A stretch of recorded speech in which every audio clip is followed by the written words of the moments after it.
अताभिनो वाग्विलासिनी जे चातुर्यार्थ कला कामिनी ते श्री शारदा विश्वमोहिनी नमिलिमिया नदी दिव्य गोदा तटीचा विलासी सदा प्रिय जो सज्जना वैष्णवासी जया वर्णिता प्रेम अत्यंत चित्ता नमस्कार माझा श्री गुरु एकनाथा विठाला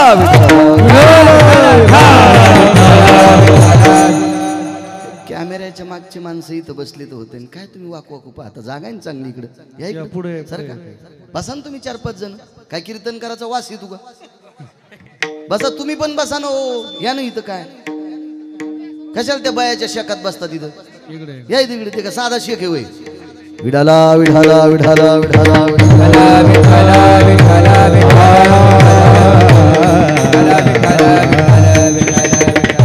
हकेसरशी उडी घालून या स्तंभ फोडी ऐशी कृपावंत कोण माझ्या विठाई वाचून प्रस्तुत प्राप्त प्रसंग निवडलेला अभंग विश्वमान्य विश्वभूषण विश्वाधिकार विश्वप्रिय चिन्मयी स्वरूप असणारी अधिकार संपन्न साधू श्रीमंत श्री जगद्गुरु तुकोबाराय यांचा प्राप्त प्रसंगी निवडलेला अभंग विठाला विठाला प्राप्त प्रसंगी निवडलेला अभंग माझ्या देहूतल्या मालकांचा आहे थोडा बेस कमी करा कडक करा आवाज देव चांगलं करेल तुमचं प्राप्त प्रसंगी निवडलेला अभंग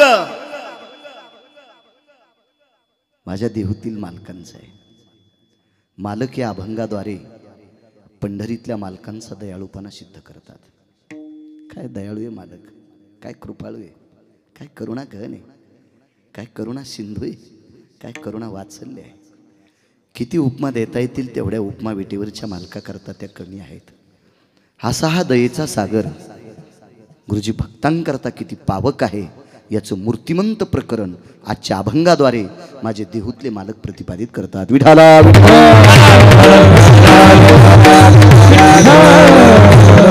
महाराज सांगतात हात मारल्याच्या नंतर तो उडी घालतोय उडीला वेगाची मर्यादा नाही पळत येण्याला मर्यादा आहे विमानाला मर्यादा आहे हेलिकॉप्टरला मर्यादा आहे चालण्याला मर्यादा आहे पळण्याला मर्यादा आहे उडीला मर्यादा नाही गरुडाच्या वेगाला सुद्धा मर्यादा आहे नानाश्री उडीला मर्यादा नाही अमर्यादित वेगानं जगाचा मालक भक्ताने हाक मारल्याच्या नंतर उडी घालतोय स्तंभ फोडणे ज्या कामाकरता हाक मारली ते काम करून देणे असा कृपाळू कोण आहे तर आईशी कृपावंत कोण माझ्या विठाई वाचून तेवढी कृपा नाही करू शकत कोणी तो एवढा कृपाळू मालक आहे करिता ठव धावोनिया घाली कव सज्जनांनो त्याची आठवण केली त्याचं स्मरण केलं त्याचं भजन केलं की तो कव घालतो कव या शब्दाचा अर्थ मिठी रिकामा नाही कोणी कोणाला मिठी घालायला आणि जरी तुम्हाला कोणी मिठी घालत असेल गुरुजी तर त्याच्या मिठीच्या पाठीमागे स्वार्थ असेल गवते बुवा स्वार्थ असेल पंढरपुरातल्या मालकाचा काय स्वार्थ हो त्याला काय मागायचे हा पैसा मागायचा असेल तर पैशाची मालकीनच त्याची बायको आहे नुसती बायको नाही दाशी आहे दाशी गणेशराव दाशी आपल्या बायका नुसत्या बायका आहेत दाशा नाहीत आणि जर तुम्हाला वाटत असेल तर उद्यापासून सगळ्यांना म्हणावं ए दाशी आंघोळीला पाणी टाक ए दाशी जेवायला वाढ ए दाशी माझे कपडे धुई ग ए दाशी माझ्या गोळ्या घे ग ए माझा मोबाईल घे ग दाशी ए माझं औषध दे ग दाशी 9व्या दिवशी काय बायको म्हणती मला फोनवर सांग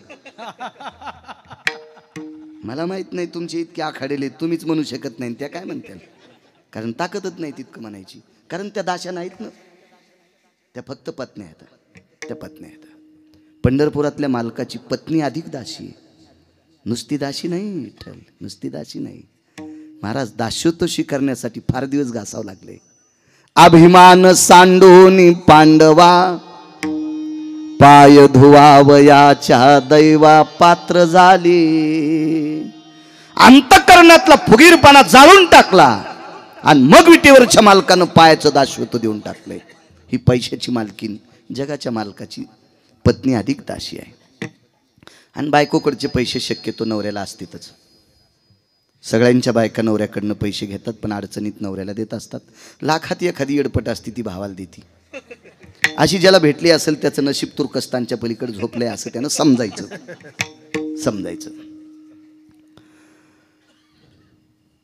करिता आठव धावून या घाली कव. काय श्रद्धेने मिठी घालतोय महाराज. ती मिठी कोणती मारतोय? पाळण्यात लेकरू झोपलेला असावा, आई त्याची काम करत असावा आणि काम करता करता लेकराच्या रडण्याचा आवाज आईच्या कानावर यावा.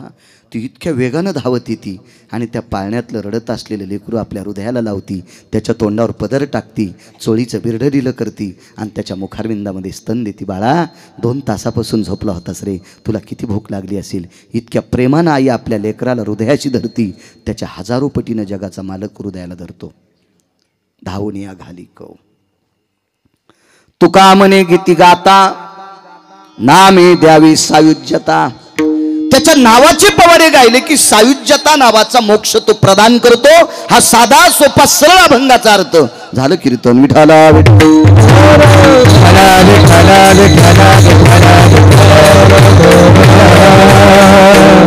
मोठ्या श्रद्धेने, मोठ्या अट्टहासाने, मोठ्या असीम प्रयत्नाने थोडासा विको कमी राहू द्या. चालत असलेला हा ज्ञानदान अन्नदान सोहळा एक तपश्चर्या होऊन गेली. दुसऱ्या तपात सप्ताह प्रगटलेला आहे. 13 वर्ष आहे. गुरुवर्य समाधीधन सद्गुरू नामनिष्ठ परमपावन विटेवरच्या मालकाचं अंतःकरण असणारी ही संत सद्गुरू नगदनारायण महाराज गुरुवर्यांच्या पुण्यतिथी उत्सवाचा सोहळा आहे. ह्या परमपावन सोहळ्यात माझ्यासारख्या सर्वसामान्य एका छोट्याशा आज्ञानी गिरगावच्या बाळूला कीर्तन करण्याचा योग येतोय. माझं ते परम भाग्य आहे. पूज्यश्री नगदनारायण महाराज गुरुवर्य महंत महादेव बाबा असतील, वैराग्यमूर्ती प्रेममूर्ती सद्गुरू, या सप्ताहाला ज्यांचा भरभरून आशीर्वाद आहे अशी प्रेममूर्ती माझ्या अल्पशा मतीनं मी गुरुवर्य बाबांना शांती ब्रह्म म्हणेल. असे पूज्यश्री प्रातस्मरणीय पूज्यश्री शिवाजी बाबा यांचा गोडसा आशीर्वाद या सप्ताहाला आहे. या सप्ताहाला लाभलेलं मार्गदर्शक गोडसरत्न आदरणीय मठाधिपती, माझ्यावर आतूट जीवापाड प्रेम करणारं रत्न आदरणीय संभाजी महाराज, त्यांनाही प्रणाम करतो. अतूट माझ्यावर प्रेम करणारं रत्न. तुम्हा विश्वस्तांच्या वतीने तारखेच्या संदर्भात आदरणीय विठ्ठल महाराज मृदंगाचार्य संपर्क करत होते, इथे हजरही आहेत. ह्या परमपावन ह्या ज्ञानाच्या सागरातले सद्गुरू नगदनारायण महाराजांच्या पूज्यश्री शिवाजी बाबांच्या आदरणीय पूज्यश्री संभाजी बाबांच्या सानिध्यातलं रत्न आदरणीय विठ्ठल महाराज, त्यांनाही प्रणाम करतो. या सप्त्याला फार दिवसापासून सुरुवातीपासून आधारस्तंभ लाभलेले आदरणीय उत्तम नाना, नावही उत्तम आहेच आणि या सप्त्यातला उत्तम खांब आहेत ते आदरणीय नानांना धन्यवाद.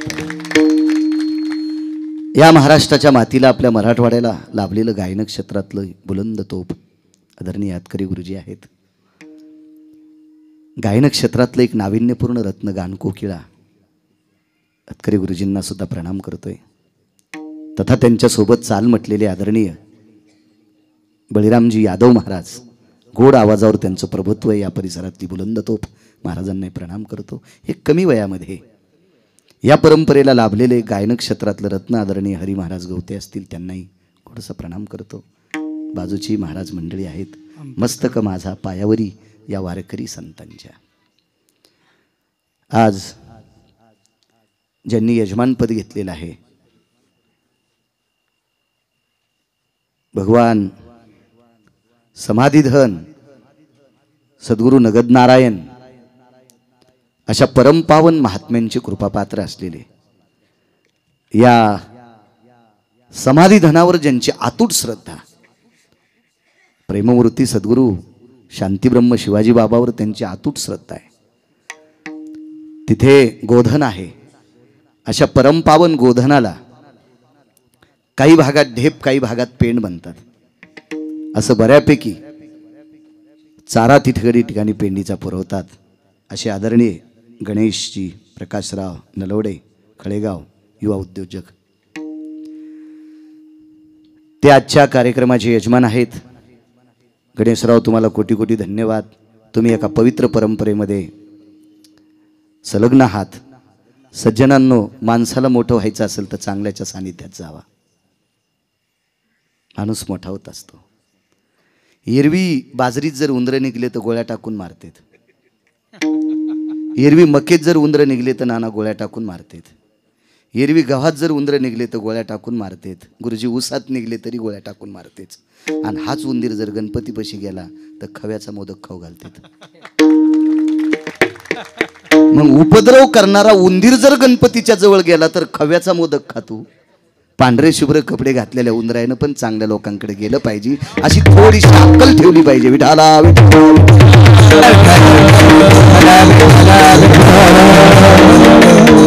तसा गणेश नावाचा माणूस उंदीर नाही म्हणता.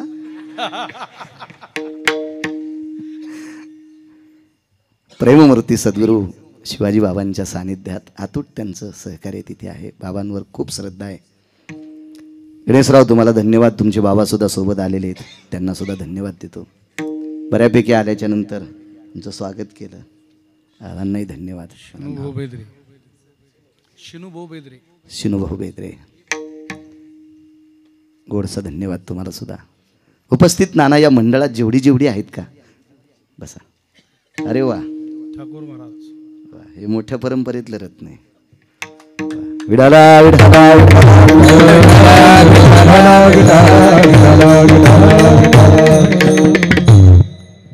पूज्यश्री नानाच्या घराण्यातली घोडे एकादशी धरायची. ज्या ठाकूर घराण्यातल्या माळा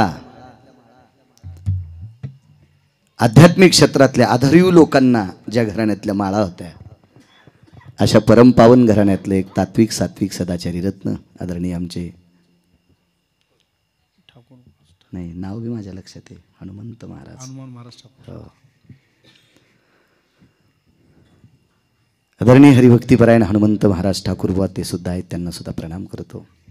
आज घनसावंग घेऊन मरकट टेलर सुद्धा सोबत आलेत, त्यांना सुद्धा धन्यवाद करतो. नाना, बऱ्यापैकी आध्यात्मिक क्षेत्रातली इथं मंडळी आहेत, सगळ्यांची नावं घेतली अशी गृहीत धरा.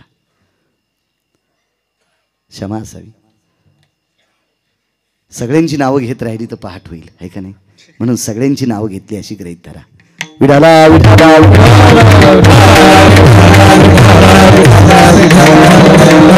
खुर्चीवर बसलेल्याचे एखाद्याच्या पायात बूट आणि चप्पल असेल तर थोडंसं मनालाच थोडंसं केक, थोडासा विळखा घाला आणि पायातल्या बुटा चप्पला काढा. बरं वाटेल, कारण ही सभा एखाद्या मंत्र्याची नाहीये. विठाला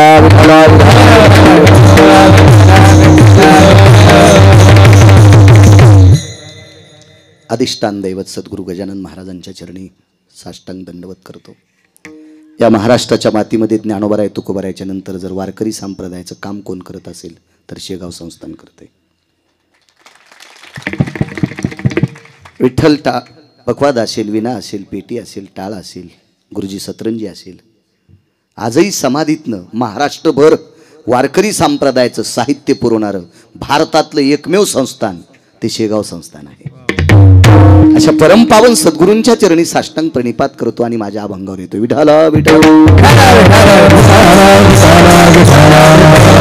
ब्रह्मांडाचा मालक हा भक्तांनी हाक मारल्याच्या नंतर धावत येतो. पण काही लोकांची शंका आहे, गुरुजी म्हणे मी बऱ्याच हाका मारल्या पण माझ्या हाकेला देव धावला नाही. मी म्हणलं तू माळकरी कधीपासून झाला?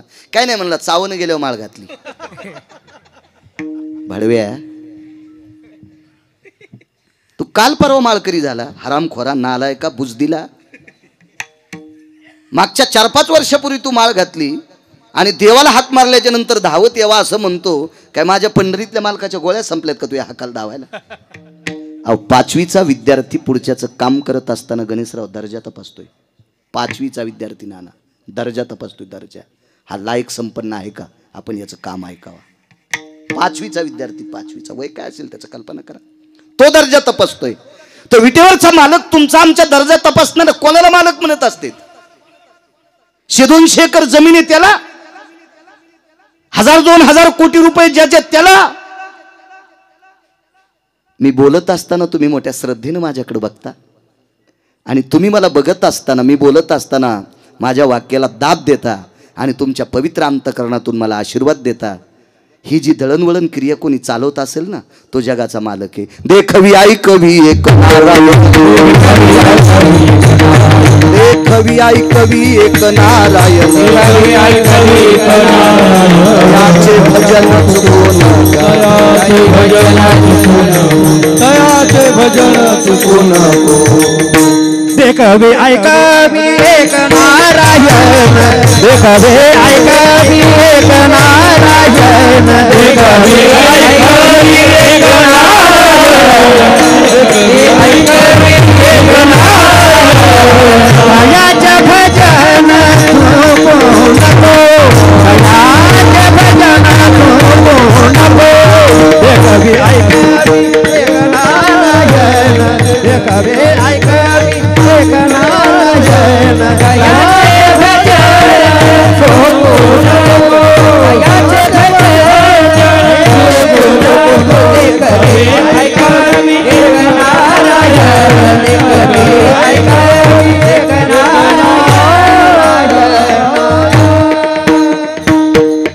देखवी ऐकवी एक नारायण, ही सगळ्यांची दळणवळण क्रिया करत चालवते गुरुजी, तो पंढरीतला मालक आहे। आणि तो मालक कोणाचंही काम कसं ऐकन महाराज, तो काम ऐकतो पण भक्तांचं। पण भक्त कोणाला म्हणायचं? तेची संत, तेची संत,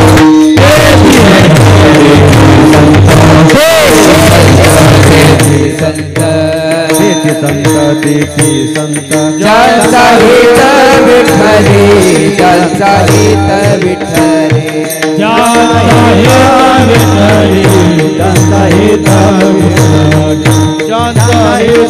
विठ्ठली, तेची संत, तेची संत, ज्यांचा हित विठ्ठली, ज्यांचा हित विठ्ठली, ज्यांचा हित विठ्ठली, तेची संत, तेची संत, ज्यांचा हित विठ्ठली, ज्यांचा हित विठ्ठली। कोण संत? अविरत ज्यांचा अंतकरण देवाविषयी झुरतय त्यांना संत म्हणत असतात। तुमचा मनाचा मोठेपणा आहे म्हणून तुम्ही आम्हाला संत म्हणतात। तुमच्या मनाचा मोठेपणा आहे म्हणून तुम्ही आम्हाला संत म्हणतात। संत म्हणायचं कोणाला?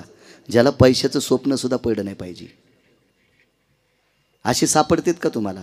ऐसा कोणी दावा ये जया नावडे, ऐसा कोणी दावा ये जया नावडे, ऐसा कोणी दावा हे जया नावडे, ऐसा कोणी दावा हे जया नावडे। कन्या पुत्र घोडे दाराधन, कन्या पुत्र घोडे दाराधन, कन्या पुत्र घोडे।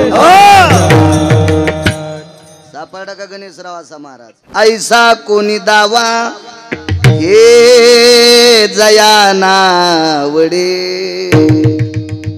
त्याचे काम करतय ते रिकाम आहे का कोणाचे काम करायला? एक जण म्हणला मी लग्न केलं नाही, दारा म्हणजे मला बायको नाही ना, तरी तू सुटला नाही। नाही त्या सुटली द्रव्य नाही त्या सुटली द्रव्य माया, भस्मदंड छाया तरुवराची, भस्मदंड छाया तरुवराची, भस्मदंड छाया तरुवराची। नाही त्या सुटली द्रव्य लोभ माया, हिनं सोडच नाही कोणाला। आणि हे ज्याच्यातून सुटलेत का त्याचे काम करते, ते पैसे घेत नाही। काम करत असताना पंढरपुरातला मालक पैसे घेत नाही, कामही फुकट करत नाही। पैसे याच्याकरता घेत नाही, पैसे त्याच्याकडेच येत ना। तुम्हाला किती द्यायचे तुम्हाला आणि मला, आणि कोण्या दिवशी भिकारी करायचे ज्याच्या हातात आहे त्याला जगाचा बाप म्हणतात, आणि ते कशाला पैसे घेईल? पण फुकट काम करत नाही का? त्याला एक भूक लागलेली आहे, त्याला फक्त प्रेमाचा दुष्काळ आहे। थोर प्रेमाचा हाची दुष्काळ तयाला, त्याला दुष्काळ आहे। एकाच गोष्टीचा देवा कारणे भाव तस्मात काही नलगे एक भावची कारण तुका म्हणे आन विठोबाची तुका म्हणे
पैसे घेत नाही त्याची पायी घाला मिठी मोल निघे जगजेटी भावा एकासाठी खांदावा हे आपुल्या पण गुरुजी अशा भक्तांचं काम करतोय त्याचा विषय देव बनला पाहिजे विषय तो त्याचा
सज्जन मायबाप ज्याचा विषय देव बनलाय त्याचं काम करतोय आपला विषय संसार बनलाय तुम्ही असेल मी असेल आपण फार बरबटलो संसारात याच्याकरता आपल्या हाकेला देवाला यावं जरी वाटत असेल पण आपण इतके भरकेत की त्याला माहिती आपल्या जवळ आल्यावर तो पण भरतोय त्याच्यामुळं शक्यतो आपल्या हाका तो टाळतोय हाका त्या लोकांच्या की ज्यांचा विषय देव बनला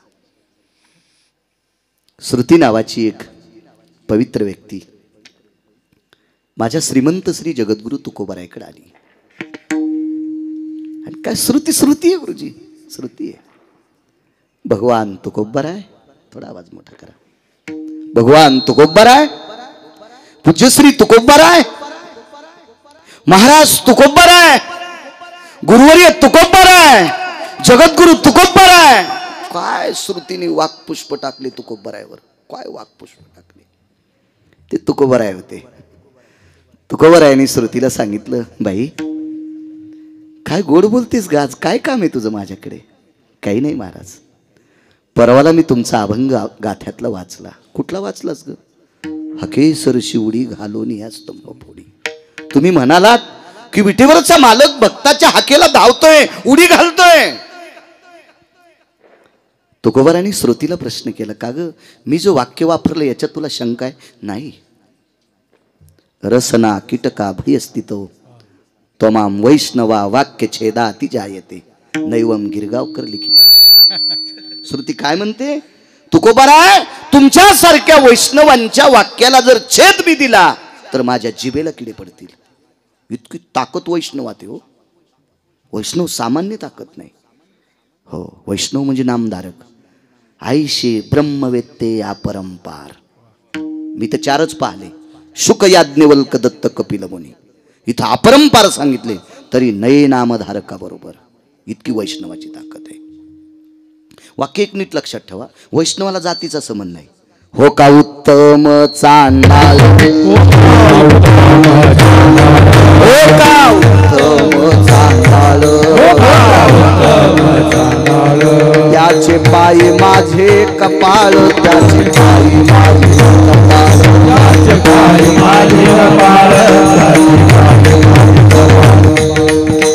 पायी माझे कपाळ, त्याचे हो का उत्तम चांडाळ. उत्तम कुळातला का चांडाळ कुळातला पण वारकरी आहे ना त्याच्या पायावर माझं कपाळ. गंगाखेड निवासी साध्वी जनाबाई म्हणतात. इतका अधिकार आहे वैष्णवांचा.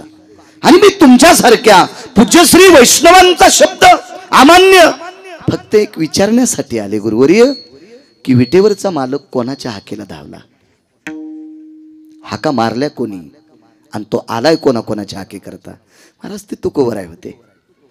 गुरुजी तुकोबरायांनी श्रुतीला विचारलं, भाई तुला हाका किती ऐकायच्या आता, तुझी किती हाका ऐकण्याची इच्छा आहे. तिने सांगितलं, भगवान तुकोबराय तुमच्यासारख्याच्या मुखारविंदातून बोलत असताना किती जरी ऐकलं तरी कान भरतच नाहीत, भरतच नाहीत, भरतच नाहीत. इतकं तुमच्या मुखारविंदातलं ह्या हरिभजनानं विश्व ढवळून काढलेली आपली इतकी पवित्र वाणी आहे. ऐकावं असं वाटतंय.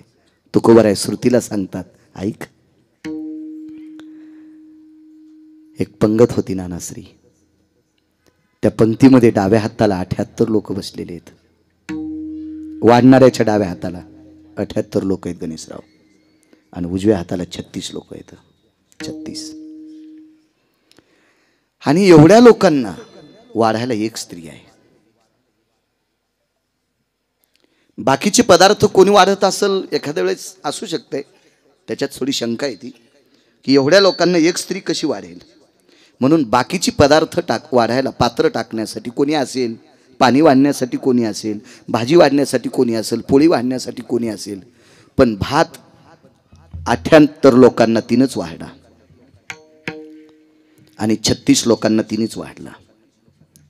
भातावर वरण तिनेच घातलं. भात वाढला, वरण वाढलं, आणि त्याच्यानंतर आता तूप घालायचे. तर डाव्या हातात जे बकेट होतं का हातकरी गुरुजी, ते गुडघ्या इतकं उंच बकेट होतं. शुद्ध लोणकड्याच्या तुपानं भरलेलं होतं. अरे बुवा, लोणकड्याच्या तुपानं विठ्ठल. आणि उजव्या हातात मोठा तांब्या होता.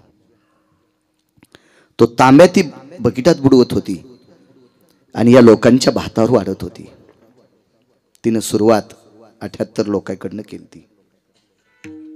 एक वाक्य सांगू तुम्हाला, या 78 लोकांपैकी 2 लोक जर सोडून दिले तर बाकीची सगळी भडवी होती, हरामखोर होती, नालायक होती, बुजदिल होती. याच्याही पलीकडच्या शिव्या द्यावा वाटतात, पण ते ऐकायला नाहीत. नाही तर आता माघारी वटवट करून काय फायदा आहे त्या हरामखोरासाठी. 2 लोक जर सोडून दिली 78 पैकी, बाकी सगळी बुजदिल होती. 5-6 लोकांना तूप वाढलं. 7व्या-8व्या माणसाच्या भातावर तूप वाढत असताना तिला एक संकट आलं. काय संकट आलं? डाव्या हातात तुपाचं बकेट आहे, उजव्या हातात तुपाचा तांब्या आहे. ती ह्या पवित्र भारत देशात ती पवित्र स्त्री आहे. तिच्यावर एक संकट आलं. तिच्या चोळीची 2 नंबरची गाठ सुटली. 1 नंबरची गाठ आतली असती आणि 2 नंबरची वरची गाठ असती. पूर्वीच्या काळात गाठीच्या चोळी होत्या, या बटना फाटण्याच्या नव्हत्या. गाठीची चोळी असायची. आजही या पवित्र महाराष्ट्रात जुनाट मावल्यांना गाठीच्या चोळ्या येतात. एखाद्या खेड्यापाड्यात त्या सापडतात गाठीची चोळी. माझ्या आदिशक्ती मुक्ताई साहेबांना गाठीची चोळी होती. ओरिजिनल फोटो पहा तुम्ही, लक्षात येईल तुमचा. काय फोटो असेल तो भारत असतं आईसाहेबांचा. गाठीची चोळी, 2 नंबरची गाठ सुटली. काय वाटलं असेल हो त्या स्त्रीला. तिने उजव्या पंक्तीतल्या 5 लोकांपैकी एक जणाकडे पाहिलं, 36 लोकांपैकी जे 5 लोक होते ते तिचे पती होते. त्याच्यापैकी ज्येष्ठ व्यक्तीकडे पाहिलं, त्या व्यक्तीचं नाव होतं धर्मराज. धर्मराजाने लक्षात घेतलं आपल्या पत्नीच्या चोळीची गाठ सुटली. आपण बकीट हातातलं घेऊन आता तूप वाढायला पाहिजे, तोपर्यंत ही चोळीची गाठ मारेल. पण कर्मनो गहनो गती, पांडवांच्या अंतकरणात काय आला असेल मला नाही सांगता येणार. मला तो आतापर्यंत महाभारतात श्लोक सापडला नाही, नाहीतर मी सांगितलं असता. पण 5 पांडवांनी मानाखाली घातल्या आणि चोळीची गाठ सुटलेली सर्वात अगोदर एका हरामखोरानं पाहिली. त्या हरामखोराचं नाव होतं इन्मक. वाक्य नीट लक्षात ठेवा, इन्मक. इन्मक मी ऐकून सांगत नाही कोणाचं, मी फक्त महाराष्ट्रातल्या 6 लोकांचं ऐकून सांगतो. त्याच्यातला एकही जिवंत नाही. काहीच्या प्रत सापडल्या, लिखाण सापडलं, कधी कधी लहानपणी काही लोकांचं ऐकिलं, अशा लोकांचं. याच्या व्यतिरिक्त बाकी सगळं वाचून सांगतो. वारकरी संप्रदायातल्या वक्त्याने आधार नसताना बोलणं म्हणजे गाईचं मांस खाल्ल्या इतकं पाप लागतंय. आधारा वाचून, आधारा वाचून, काय सांगसी कहाणी, काय सांगसी कहाणी, काय सांगसी कहाणी,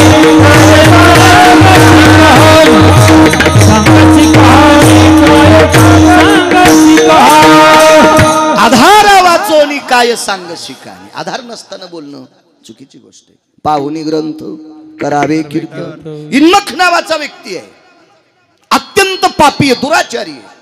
पापी कोणाला म्हणत असतात माहिती का? एखाद्या परस्त्रीकडे पाहिल्याच्या नंतर ज्याच्या अंतःकरणातला कामाचा डब्बा फुटतो, वासनेचा डब्बा फुटतो, या हरामखोराला हरामखोर उपमा सुद्धा कमी पडली. असा पांचट इन्मक होता.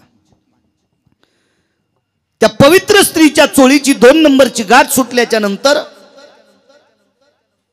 अजून 2 नंबरचा एक नालायक आहे, तो गांधार देशाचा राजा आहे. राजा आहे हो, तो राजा आहे, गांधार देशाचा राजा आहे. पण नालायक बहिणीच्या घरचे तुकडे खातोय.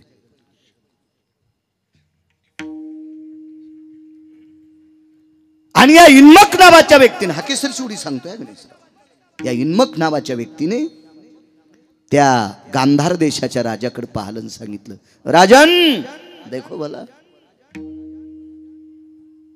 ते तर शिमग्याचं हुरेवच होतं. निवळ बी नाकली, शेळीचं पोरग. शेळीचं पोरग माहितीये का तुम्हाला? बोकड्या किती बी नाकली असतो बोकड्या, माहितीये? जाऊ द्या, नाही सांगत, तुम्ही खेड्यातलेच आहेत ना. गेवराई म्हणजे लय मुंबई गिंबई थोडीशी काय. इथं जरी तुम्ही सिमेंटाचे डोंगर केले असते तरी तुमच्या बापदाद्यानं काळ्या मातीतच आता झाले असते गणेशराव. तुम्ही पण तुमच्या बाबाने शेती पाहिलेली. फार काय झालं तर तुम्ही साखरेच्या पोत्यातला मंगळा असाल, याच्या पलीकडे काय.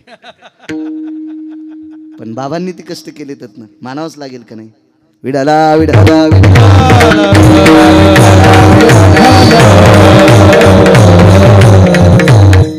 जी माणसं जुन्याला मानत नाहीत का गणेशराव, ती 1 नंबरची हरामखोर असतात. ती 1 नंबरची हरामखोर असतात. वारकरी संप्रदायात सुद्धा गुरुजी जुन्यांना किंमत द्यायची का? त्यांनी संप्रदाय इथपर्यंत आणलाय म्हणून आपल्याला संप्रदायात येता आलं. बरीच लोक जुन्यांना मोजत नाही. तो धोत्रावाल्याला जुन्याला लोक मानित नाहीत. धोत्रावर कंडक्टर पण मला चिल्लर देत नव्हतं. मी म्हणलं याला धोत्राची काय अलर्जी हो. माझ्यासोबत पॅन्टीवाल्याने 100 रुपये दिले आणि 7 रुपयाचे तिकीट काढ, बया तुला उतरताना चिल्लर देतो. आणि मी 50 रुपयाची नोट दिली आणि 2 तिकीट घ्या, 7 जोनी 14 रुपये तिकटात गेले. बाकीचे कळतं का मामा तुम्हाला? धोत्रामुळं मी खाली उतरल्यावर सगळ्यात उशिरा मला चिल्लर दिलीत. म्हणलं कंडक्टर साहेब तुम्हाला धोत्रावाल्याची काऊन अलर्जी हो? तुमच्या डबक्यातल्या जेवढ्या नोटा आहेत का, ह्या नोटावर धोत्रावाल्याचं चित्र असल्याशिवाय नोट चलत नाही, याची जरची अक्कल ठेवा. तुमच्या ज्या धोपटीत ज्या नोटा आहेत का, ह्या सगळ्या नोटावर धोत्रावाल्याचं चित्र आहे. आणि ज्या नोटावर धोत्रावाल्याचं चित्र नाही ती नोट चलती का?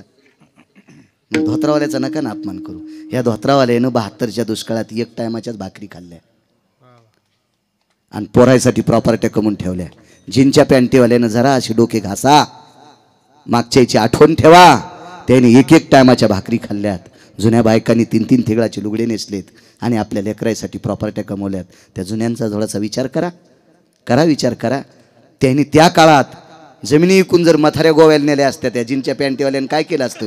मुंबईचे गटार उपशिले असते भाडव्यानं. विठाला विठाला विठाला. जुन्यांचा आदर करायला पाहिजे. जी माणसं जुन्यांना मानत नाहीत का, ती या देशात राहण्याच्या लायकीची नाही आणि ती सफल होतच नसतात. हा, ती उंच जरी गेली तरी बोंबलत पुन्हा तुत्रावर पडत असतात. म्हणून जुनं कधीच विसरायचं नाही. नालायक गांधार देशाचा राजा, त्याच्या बाजूला 3 नंबरचा नालायक होता दुर्योधन. खरं तर हा नालायक मुळात नव्हता, हा संगतीनं वाया गेला. बघा, संगतीनं.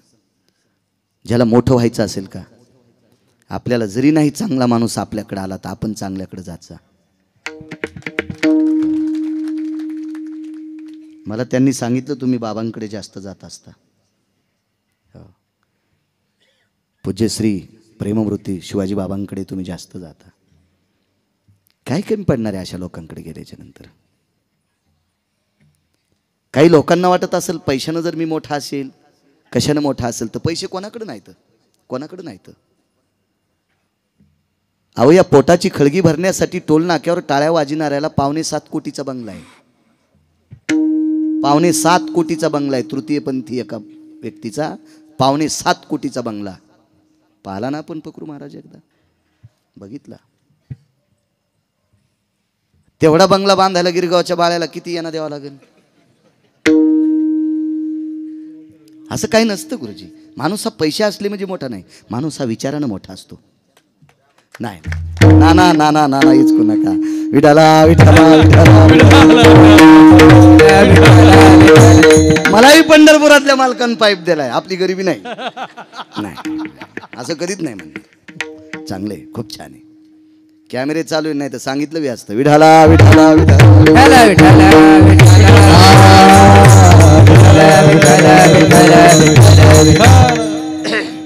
काय सांगत होतो? दुर्योधन मुळात वाईट नव्हता, संगतीनं दुर्योधन वाया गेला.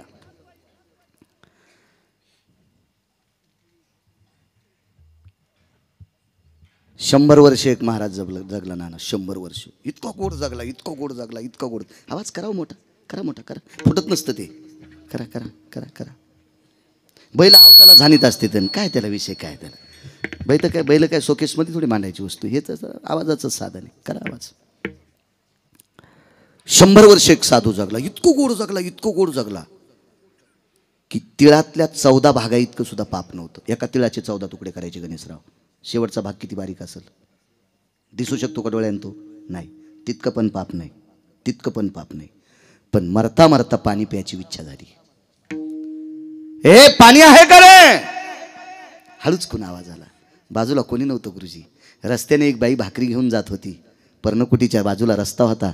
रस्त्याने एक माऊली जात होती. तिच्या कानावर वाक्य पडलं, महाराज पाणी मागतात. पण पाणी देण्यास तिनं काय केलं, तिनं आपलं भाकरीचं टोपलं महाराजाच्या पर्णकुटीच्या बाहेर टेकलं आणि त्यांच्याच माठातला एक ग्लास भरून घेतला आणि महाराजांना पाणी दिलं. महाराजांनी पाण्याचा ग्लास हातात घेतला आणि पाणी प्यायच्या अगोदर तिच्याकडे पाहिलं. काय सौंदर्य आहे! 100 वर्षात डोळ्यानं दिसत नाही एवढ्या कणा इतकं सुद्धा पाप केलं नाही 100 वर्षाच्या आयुष्यात. आणि मरायला फक्त 1-1.5 मिनिटं शिल्लक राहिला. आणि तितक्या काळात पाणी देणाऱ्या सौंदर्याची रत्नाची खाण असणाऱ्या स्त्रीकडे बघत असताना महाराजाचा काम जागा झाला. तरी तपोबळी जन्मधर,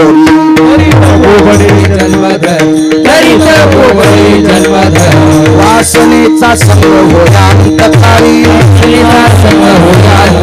वासनेचा संग होया अंतकाळी, तरी तपोबळी जन्मधरी, तपोबळी जन्मधरी. महाराज फक्त 1.5 मिनिटाचं आयुष्य मातीत घालते. 1.5 मिनिटाचं आयुष्य पुन्हा जन्म धरावा लागला.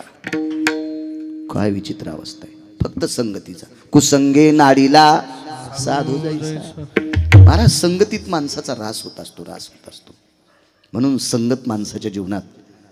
रावण हा वारकरी संप्रदायाने बेदखल केलेला माणूस आहे. बेदखल केलेला माणूस आहे. रावण तसा फार श्रीमंत. रावणाची एक चौकट टिकल्यावर 35 बारे आमदार होता येत होतं. कोणाची मायविली त्याच्या विरोधात फॉर्म भरायची. कोणाला राग येऊ देऊ नका. मी काय माझं रेडीमेड कपड्याचं दुकान आहे. मी तुम्हाला शर्ट शिवायला रिकामा नाही. 22.5 क्विंटलची एक चौकट गुणिले 7 कोटी. आहे का कोणाची हिंमत त्याच्या विरोधात फॉर्म भरायला? तालुक्यातल्या एका तरी बाईला नॅकलेस कमी राहील का? आणि बाईला नॅकलेस दिल्यावर ती नवऱ्याला दुसऱ्याचं बटन दाबू देते का? ती नवऱ्याला म्हणीन बाईला आयुष्य गेले मनी केला नाही दाबे बटन.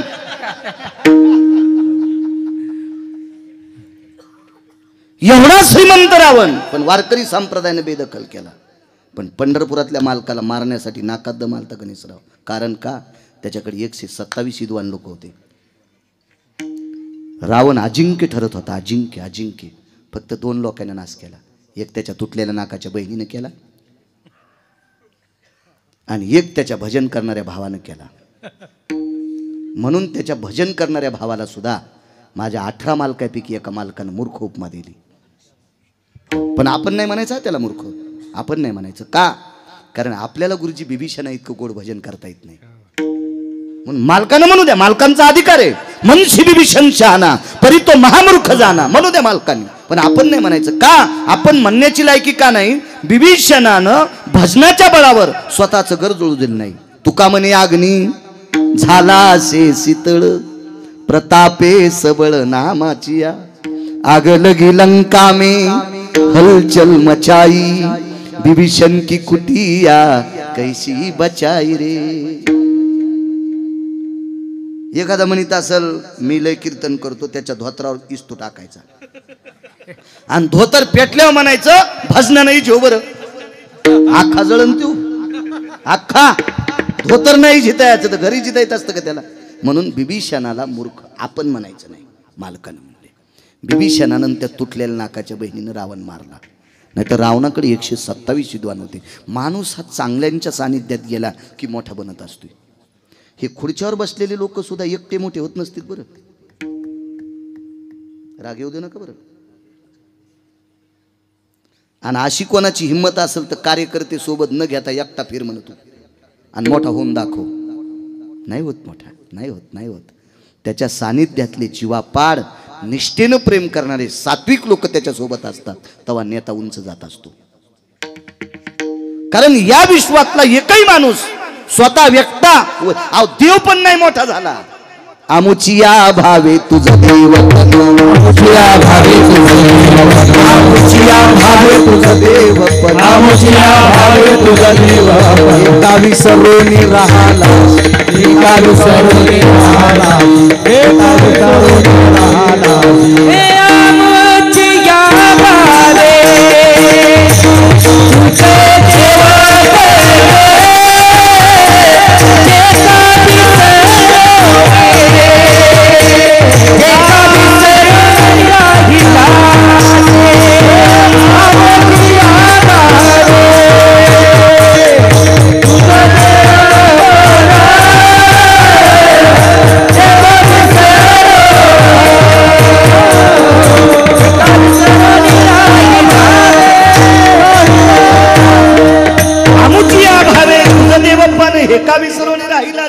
कुळीची हे कुळदेवी केली ठावी संतांनी. देव सुद्धा जर मोठा कोणी केला असेल तर संतांनी केला. एकटा मोठा होऊ शकत नाही. कारण संत विवेकाचं टोक आहेत. म्हणून विटेवरच्या मालकांनी संतांचं सानिध्य धरलंय. वैकुंठ सोडवणी संत सदनी राहिला. महाराज मोठं होण्यासाठी मोठ्या लोकांकडे ते जर आपल्याकडे नाही आले ना गुरुजी तर मोठ्या लोकांकडे जायचं. मोठे लोक जर तसं येऊ देत नसतील तर त्याचं काम करायचं. दत्त चोपदारी करीत दत्त चोपदारी करीत दत्त चोपदारी करीत विळा म्हणे देव रागे त्याचे घरी विळा म्हणे देव रागे त्याचे घरी दत्त चोपदारी करीत दत्त चोपदारी करीत दत्त चोपदारी करीत 36 वर्ष पंढरपुरातल्या मालकांना दरोजा सांभाळला. धोत्र धुतले मोठं होण्यासाठी. कोणाला मोठं म्हणायचं नाही. वाक्य नीट लक्षात ठेवा. कोणीकडचा अर्थ कोणीकडे लावतात. तुम्ही कोणालाही मोठं म्हणता. जे झाडं बारक्या झाडाला मोठं होऊ देत नाहीत त्या झाडाला मोठं कधीच म्हणायचं नाही. झाडाखालची सोयाबीन वाळत नाही पण शेंग धरीत नाही. झाडाखालचा ऊस वाळत नाही पण पेरे लागतच नाही. झाडाखालचा कापूस वाळत नाही पण कैऱ्या लागतच नाही. मोठाले झाड बारक्या झाडाला मोठंच होऊ देत नाही, तरी बारके म्हणते हे आमचे आधारस्तंभ, तुला हाणायला पाहिजे सुंबळ्या. विठाला विठाला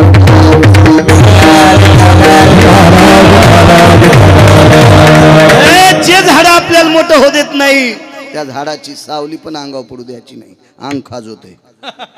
लांब राहिलं पाहिजे त्या झाडाच्या, लांब लांब लांब. कोण मोठा आहे? विटेवरचा मालक आहे. हे संत मोठे आहेत, यांच्या सानिध्याचा. सद्गुरू नगदनारायण महाराजांच्या समाधीवर जर डोकं ठेवलं ना तर संसारातले कितीतरी दुःख विरून जाताल. या लोकांकडे आपले दुःख सांगायचे. महाराज देवाला सुख द्यायची ताकद ज्यांच्या तिथे, तुम्हा आम्हाला का सुख देणार नाहीत? चला संगतीचा महिमा सांगतोय.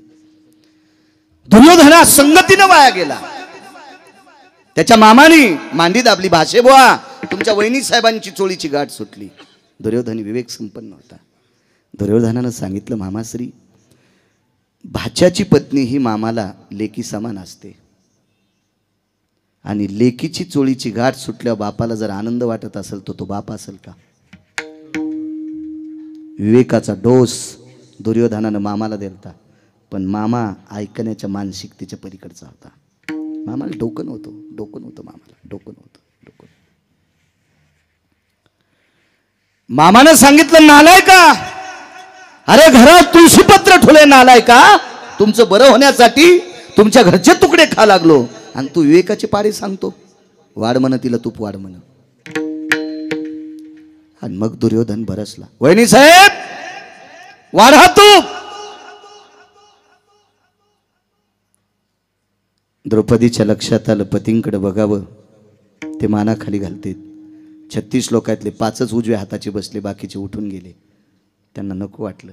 द्रौपदीची चोळीची गाठ सुटलेलं पाहावंसं वाटलं नाही, उठून गेले. ते 78 लोकांपैकी दोघांनी मानाकरी घातल्या. ते 78 लोकांपैकी 2 एक होते, द्रोणाचार्य आणि भीष्माचार्य. आध्यात्मिक क्षेत्रातले आधारी होते. एका व्यक्तीनं तरी प्रश्न केलताच. चिकित्सक लोक असतात, टेलर. एक जणांनी मला विचारलं, बाळू महाराज भीष्माचार्य एवढे अधिकारी होते, द्रोणाचार्य एवढे अधिकारी होते, मग त्या पंक्तीमध्ये दुर्योधनाला विरोध का केला नाही? का विरोध केला नाही?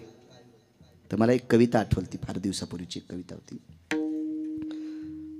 आपल्या मराठवाड्यावर इंग्रजाचं राज्य नव्हतं, निजामाचं होतं. कोणाचं राज्य होतं आपल्याकडं? निजामाचं. आणि बाकी भारत देशावर इंग्रजाचं राज्य होतं.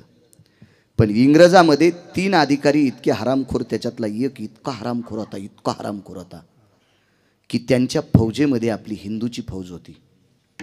आणि हिंदूच्या सैन्यांना मानसिक त्रास देण्यासाठी त्याच्यातल्या 3 पैकी एका नालायक अधिकाऱ्याने काडतुसाला नाना चरबी लावली होती. काडतुसाला चरबी गाईची लावलेली होती. आणि काडतुसे नखानं तोडता येत नाही, दातानं तोडावं लागते. शेंडी होती डोक्याला, कपाळाला गंध होता, आणि तरी त्या सैन्यातल्या फौजेने, त्या सैनिकानं तोंडानं दातानं काडतूस तोडलं. त्या एका सात्विकाने विचारलं, का हो आपल्या कपाळावर तिलक आहे, चंदन आहे, आपल्याला शिखा आहे, आपण हिंदू आहात, तरी तोंडानं तुम्ही काडतूस का तोडलं? तर त्यानं सांगितलं, गायीविषयी मला अतूट प्रेम आहे रे, पण मी पोटाचा कानकोंड आहे, माझं पोट धाड आहे रे, म्हणून मला नोकरी करावी लागती.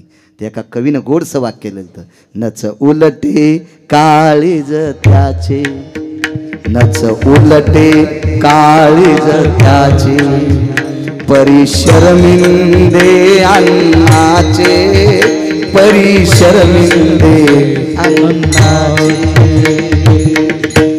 हे दाताने काडतूस तोडतात म्हणजे काळज उलटे आहेत का? नाही, पण भाकरीचे कानकोंडे होते. महाराज हे 6 लोक, भीष्माचार्य, द्रोणाचार्य, कृपाचार्य, कर्ण आदी करून हे सगळे एका गोष्टीनं दबलेली होती. नाईलाज होता. नाही तर काय दुर्योधनाची माय वेली हो. भीष्माचार्य नाव द्यायला असता, मूर्ख आहेस की काय हिम्मत होती वाढ म्हणायची? अहो यमाला 22.5 दिवस पाय त्याला उभं केलं. देखोनी दक्षिणायन अति घोर, भीष्मे ऐकताची उत्तर, काळाशी सारोनिया दूर, स्वशरीर रक्षिले. 22.5 दिवस दक्षिणेच्या मालकाला सांगितलं, ए यमड्या, कोरोनात यमाला यमड्या म्हणत होतं कोणी, म्हणजे तर तर तर तर हलत होते माणसं, तर तर हलत होते. 22.5 दिवस यादव यमाला उभं केले. आणि त्या म्हाताऱ्यानं बोललं काय मावेल ती दुर्योधनाची, पण महाराज ताटाखालची मांजरं झालते. चला, द्रौपदीने देवाला सांगितलं, देवा एक विनंती आहे रे, या 36 तात्विक लोकातले बाकी सगळे उठून गेले, 5 आहेत आणि 5ांचा शरीरावर अधिकार आहे. पतीनं बायकोचं शरीर झाकलं पाहिलं का उघडं पाहिलं का विठ्ठल, त्याच्यात काही दुःख नाही. पण इकडच्या पंक्तीतल्या 2 लोकांना माझं शरीर पाहून याद करे गुरुजी. का? ते 2 विवेकाचं टोक होते आणि हे अलीकडचे मूर्ख होते. मूर्ख म्हणजे माणूस वेडा, आणि येड्यानं शरीर झाकलं पाहिलं का उघडं पाहिलं का, काय गणेशराव त्याच्यात काय तर ते. म्हणून काही मला वाटत नाही रे देवा, पण त्या 2 लोकांना माझं शरीर बघून फार पवित्र होती द्रौपदी. माझ्या माईनो, या महाराष्ट्रातली स्त्री म्हणजे या भारत देशाची संपत्ती आहे. ज्या घरी कुलस्त्रिया राज्य राणी व संपत्ती. म्हणून मी कधी कधी तुमच्यावर बॉम्ब टाकत असतो की तुम्ही चुका करत जाऊ नका. याच्याकरता चुका करायच्या नाही. बाप हा 25% मुलाला वेळ देऊ शकतो, आईच्या सानिध्यात मुलगा 75% असतो. म्हणून या देशातली आई आपल्या मुलांना घडवत असते. बाप किती चतुर असला नाना तर किती वेळ देऊ शकतो बाप पोराला. मी महाराष्ट्रभर फिरतोय, माझे 4301 गावं कालच्यानं पूर्ण झालं. हे तर बऱ्याच दिवसापूर्वी आलेलं आहे. ज्या गावात एकदा जातो ते गाव लिहितो, फार दिवसापूर्वी घेऊन राहिली ती. एवढी गावं पाहिली मी, एवढ्या गावात कीर्तन करतो, पण मुलांना किती वेळ देऊ शकतो मी. प्रत्येकाची आई आपल्या मुलांना जास्त वेळ देऊ शकते, प्रत्येकाची पत्नी. म्हणून या देशातली पवित्र स्त्री इतकी सात्विक पाहिजे की तिने एकही चूक केली नाही पाहिजे. तिने लवंगाव मंगळवार धरला नाही पाहिजे, खडी साखरेवर बुधवार धरला नाही पाहिजे, तिनं नस वळली नाही पाहिजे, तिने तंबाखू खाल्ली नाही पाहिजे. इतक्या पवित्र आहात तुम्ही, इतक्या पवित्र आहात. दुसऱ्याचे फुलं तोडून महादेवाला वाहिले नाही पाहिजे. शेळीचा अवतार आहेस का तू? त्या बाईनं पाणी घातलं आणि तू 4लाच उठतीन, तिचे फुलं तोडीतीन, महादेवाला टाकी. ती मेंढी आहेस का तू? शेपुडी आहेस का तू? हा, शेपुडीला अक्कल नसती, कोणाची तुळस आणि ती. नाही चुका करायच्या माझ्या माईनं, नाही चुक. तुम्ही किती मोठे आहात, ऐका पुढे, ऐका पुढे, ऐका. फार मोठे आहात. माझ्या वारकरी संप्रदायाने तुमचा फार आदर केला. राज्य राणी व संपत्ती सामान्य शब्द आहे. अहो विधात्याला वजन करता येणार नाही या शब्दाचं. एवढी वजनदार भाषा तुमच्याकरता संप्रदायाने वापरली, म्हणून तुम्ही चुका करता कामा नये. किती पवित्र द्रौपदी. 60,000 शिष्य घेऊन एक म्हातारं गेलं. नाना ते मंदिरात म्हातारं तंबाखू खाऊन तुकत नव्हतं. ते ते म्हातारं गुटखा खात नव्हतं, बिडीवडीत नव्हतं ठाकूर बुवा. इतकं सात्विक म्हातारं होतं ते. म्हातारं 5 लोकांपैकी एक होतं. त्या म्हाताऱ्याचं नाव आहे दुर्वास. 5 लोक अत्यंत रागीट होते. त्यांना शास्त्राच्या भाषेमध्ये शीघ्र कोपी म्हणतात. 1 नंबरला जमदग्नी आणि 2 नंबरला दुर्वास. 3 कोण होते ते घरी गेल्यावर पाहणं, भिताडासारखे मोबाईल आहेत तुम्हाला. नालायकाला चॅटिंग करता, तुला वाढदिवसाच्या शुभेच्छा, आणि सकाळीच बायकोन त्याला हाणलंय.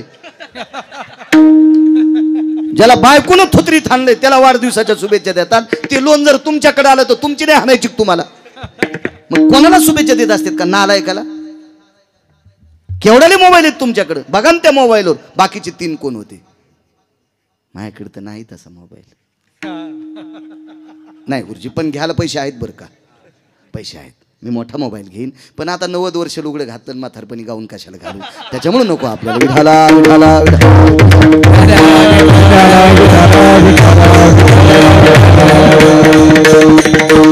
घेईन ना मोबाईल, काय पोट्ट घेईन ते कशाचा घेईल. आता काय त्याला बुद्धिजीवी माणसानं कमी दिले पैसे मागच्याच कामी असतील. मायाव घेतल्यावर तुमची खसखस पिकली, तुमच्या घरी पण हेच आहे. हा, दुसऱ्याचं घेतल्यावर लय जळ वाटत आहे का नाही? तुमचं तेच आहे गुरुजी. विठाला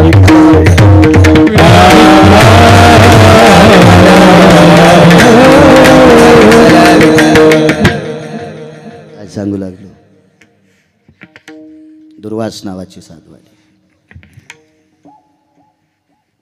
भिक्षा भयस्तो कांतिरोया सुधा निवारण हितार्थायाम येन कांतीन भिक्षा द्वयं कर द्वयानाम कांती भिक्षा म्हणजे शिजलेली पदार्थ, पुराणाची भाषा. या पवित्र भिक्षेला वारकरी संप्रदायाने एक नाव दिलंय. त्या नावाचं नाव इतकं गोड आहे, त्याला मधुकरी म्हणतात. मधुकरी, याला पुराणातलं नाव आहे कांती भिक्षा. पाहलं धर्मानं 60,000 शिष्य आहेत. किती पवित्र आहात तुम्ही. हाकेसर शिवडी सांगते, कडव्याच्या बाजूला जाणार नाही, फक्त एसटी लांबून आणतो. मात्र बस स्टँडला एसटी नव्हतो, कुठे वड्याला एसटी सोडणार नाही, इतकं मात्र लक्षात ठेवा. कडव्याच्या बाजूला नाही जाणार.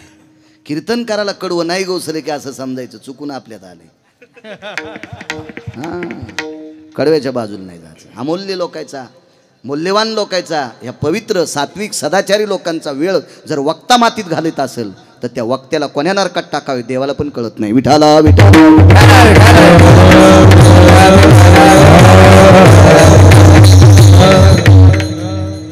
कीर्तन हे सटाक्या मारायचं साधन नाही. काही काही पांचट आहेत ना, महाराज असं कीर्तन झकास करा, तुझ्या बायकोची साडी नेसून नाचतो. कीर्तन हे झकास विषय असतो का? तू दुसरीकडे जाय ना बोंबलत झकास पाहायला. 300 एकर फुकल्या लोकांना झकास पाहू पाहू, इथं कशाला तू अपेक्षा करतो नालाय का? विठाला विठाला. एखाद्या मूर्खाचं ऐकून आमची लोक जर ये स्टेजवर या गादीवर सटाक्या मारित असतील तर यम नाना इतके सटके हाणीन त्याला, इंचभर जागा सुनार नाही लाल करायची. यमच आहे, हे सटाक्या मारायची जागा नाही. अपेक्षा करू नका जागेवर. कीर्तन चांग, कीर्तन चांग होय. अहो, बोधावर आरूढ विषय असतो तो कीर्तन असतो. 2 तास कीर्तनकाराने केलेली बडबड इथल्या 2 लोकांच्या जरी उपयोगासाठी आली तर त्याच्या पुण्यानं कीर्तनकाराची फुटकी नाव चांगली चलत असते. काय करायच्या गप्पा करून? अहो, वाट्यावर बसू बसू लई लोक भारतीच काय लिहित. हा, ज्याला संध्याकाळचा ठिकाणा नाही ते दिल्लीच काय आहे का नाही? पाहत नाही का आपण वाट्यावर बसलेले? इथं फक्त पंढरपुरातला मालकीच कायचा. विठाला विठाला.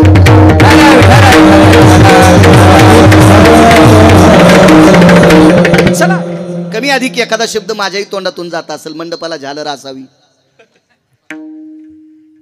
कोण्याच माणसाला फवाऱ्यासाठी पैसे खर्च करा वाटत नाहीत, पण आळ्या मरत नाहीत. म्हणून जरासं औषध मी टाकलं असेल ते पण प्रमाणात. जेवताना लोणचं किती असावं? वाटीभर का थोडंसं? थोडंसं. वाटीभर लोणचं वाटीभर वरण घेतल्यावर जेवण झाल्याबरोबर रुमाल भरण ना, की सर्दी होईन का नाही गणेशराव? मोजका असलं पाहिजे. चला, थोडंफार चुटका एखादा माझ्याही तोंडातून पडत असेल. मी लय असं फार वैराग्याचं टोक थोडाच. विठाला विठाला.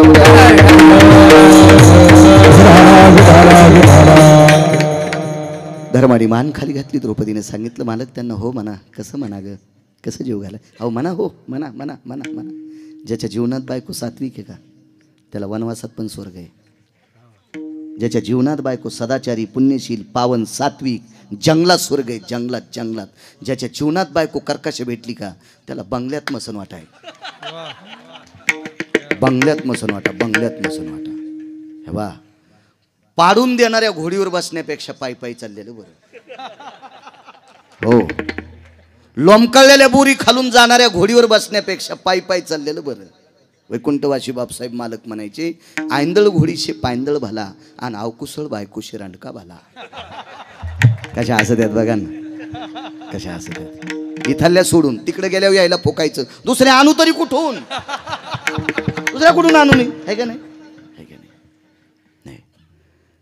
जी बाई आपल्या मालकाला देवासमान मानते तिच्या चपला सगट मी पाया पडणार. आणि जी मालकाला न मानता लय देव देव करती, ही दिसली तरी समजायचं गाय कापलेलं पाप लागलं. हो, बाईचा सर्वात मोठा देव आपला पती आहे माझ्या माईनो. मी पुराव्यानं सांगतोय, पुराण वाचतोय, गप्पा हाणत नाही. मी कशाला तुम्हाला टोमणे मारू? पाप लागेल मला. हो म्हणाली. हो म्हणल्याच्या नंतर धर्मानं सांगितलं, द्रौपदी करायचं काय? काय काय? डोळे झाकले आणि पंढरीतल्या मालकाला सांगितलं, मालक आम्ही वनवासात आहेत रे. साधू आमच्याकडे पाठीला, आणि साधू उपाशी कसा जाऊ देता? थाळी पालती घातलेली. तुम्ही किती पवित्र आहात. हाकेसर शिवडी सांगतोय नाना, हाकेसर शिवडी. थोडंसं वारं आलं नाना, थोडंसं वारं आल्याच्या नंतर एका पायावरचा पदर फक्त एक बोट दिशेपर्यंत सरकला. एकच बोट, ते पण नख नुसतं दिशेपर्यंत सरकला. आणि ते नख पाहिल्याच्या नंतर तिकून गजर सुरू झाला पंक्तीतला. धर्मानं विचारलं, द्रौपदी गजर पंक्तीतला आहे? हो. जेवायला बसलेत. मालकांचं वाक्य, तिचे होता दरुशन आणि मिळे पोटभरी अन्न. महाराज, या पवित्र स्त्रीचा एक नख पाहिल्याच्या नंतर 60,000 शिष्यासह गुरुजी साधू जेवून निघतोय. तिचं पायाचं नख पाहिल्याच्या नंतर तिचं शरीर किती पवित्र असेल कल्पना करा ना. काय पवित्र असेल. आणि त्या पवित्र शरीरावर आघात आलाय. चोळीची 2 नंबरची गाठ सुटली. 1 नंबरची गाठ सुटल्याच्या नंतर मरण स्वीकार, मरण बरं अशा सत्तेवर आरूढ असणारी पवित्र स्त्री जगाच्या मालकाला सांगितलं, प्रभू नको रे देवा, नको रे देवा, नको देवा, ही विडंबन नको रे माझा देवा, देवा ही परिस्थिती नको रे माय बापा, हे देवा सांभाळ रे मला परमेश्वरा, देवा मी तुला काही मागत नाही रे, जीवनभर वनवास आला तरी स्वीकारीन रे, पण हे पवित्र शरीर कोणाला दिसता कामा नको रे देवा, नको देवा, ऐक रे परमेश्वरा, ऐक ऐक ऐक. मी मगाशी बोलून गेलो, काम ऐकताना पैसे घेत नाही, काम फुकट ऐकत नाही. मग द्रौपदीने देवाला पैसे दिले नाही, मग द्रौपदी करता देव तर धावला. आपल्याला सर्वांना कथा बघण्यात आहे, मी तेच सांगणार आहे. पण केलं काय द्रौपदीनं? एके दिवशी भगवंताच्या बोट कापल्याचं निमित्त झालं. त्याचं बोट कापायला कोणाची माय वेली? चला, लोखंडाचे कारखाने कोणाच्या कृपेने चालतील? त्याच्यात चाकूचे, तलवारीचे, बरछ्याचे कारखाने कोणाच्या कृपेने चालतील? बंदुकीचे, तोफाचे कारखाने कोणाच्या कृपेनं? त्याच्याच कृपेने चालतील. त्याची जर कृपा संपली तर काल आमच्याकडे धक्का बसला. तो धक्का जर जोरात बसला तर कारखाना राहतो का? कारखाना चलीला राहतो का? कोणात ताकद आहे सगळी? त्याच्यात. वृक्षाचे पान हाली ज्याची सत्ता, राहिली अहंता मग कोठे. ही सर्व सत्ता गुरुजी ज्याच्या ताब्यात आहे, त्याचं बोट कापायची ताकद चाकूत आहे का? त्याचं बोट कापायची ताकद तलवारीत आहे का? ते निमित्त केलं, निमित्त. आणि हात असा धरला, तुळशीला पाणी घालीत होत्या द्रौपदी आईसाहेब. तिच्या दारात तुळस होती, द्रौपदीकडे तुळस होती, तुळस द्रौपदीकडं होती. तुळस असत जावी, तुळस असत जावी. योग असा आला, उद्धवाला पाहिलं. उद्धव दादा आलात? द्वारकेचे दादा नाही आले का? आलेत की. उद्धव बाजूला सरकल्याबरोबर भगवंताला पाहिलं. तुळशीला पाणी घातलेलं होतं, पूजा आटपलेली होती, प्रदक्षिणा झालेल्या होत्या, पात्र खाली ठेवलं आणि भगवंताकडे आले. दादा तुमचं बोट कापलंय? लागलीच बोट हातानं दाबून धरलं आणि तुळशी वृंदावनापाशी घरातून जाऊस तर कपडा आणेपर्यंत देवाच्या हाताचं रक्त किती जाईल म्हणून डाव्या हाताने बोट दाबलं आणि उजवा हात पदराला घातला आणि पदर डाव्या हाताने उजव्या हाताने कोपरात डाव्या बगलात दाबला. फाडणार तेवढ्या अवकाशात उद्धव बरसले. ताई! काय उद्धव दादा? ताई, कपाळावर कुंकू असल्याच्या नंतर पवित्र भारत देशातल्या महाराष्ट्रातल्या स्त्रीने पदराकडनं नाटी फाडायची नसती. आमच्याकडे एक जुनी माऊली होती. ती अशा जुन्या नव्या पोरींना सांगायची, अगं गरिबी किती जरी आली तर उलटी साडी नेसायची नाही ग. पदरावर जरी, डोक्यावर जरी पदर फाटला तरी तो शिवायचा, त्याला मोड भरायची आणि तेच लुगडं पदराकडनं नेसायचं, डोकं पांघरून घ्यायचं. का? तुझ्या कपाळावर कुंकू उलटं नेसायचं नाही. पदराकडनं दशी त्या दिवशी फाडत असतात. भावानं 13व्या दिवशी आणलेल्या लुगड्याची दशी फाडून नेसावं लागते, पण त्या दिवशी ते लुगडं नेसावं लागते, त्या दिवशी मालक मशानात पेटलेले असतात.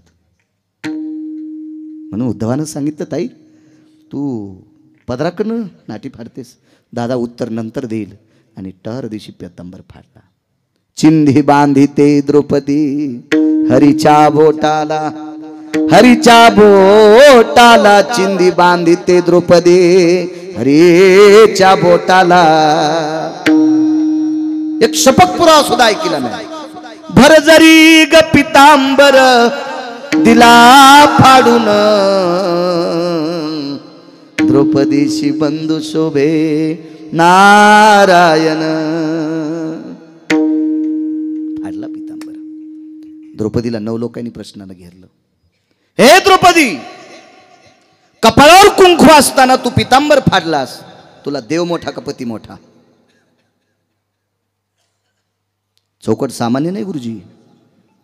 तुला देव मोठा का पती मोठा?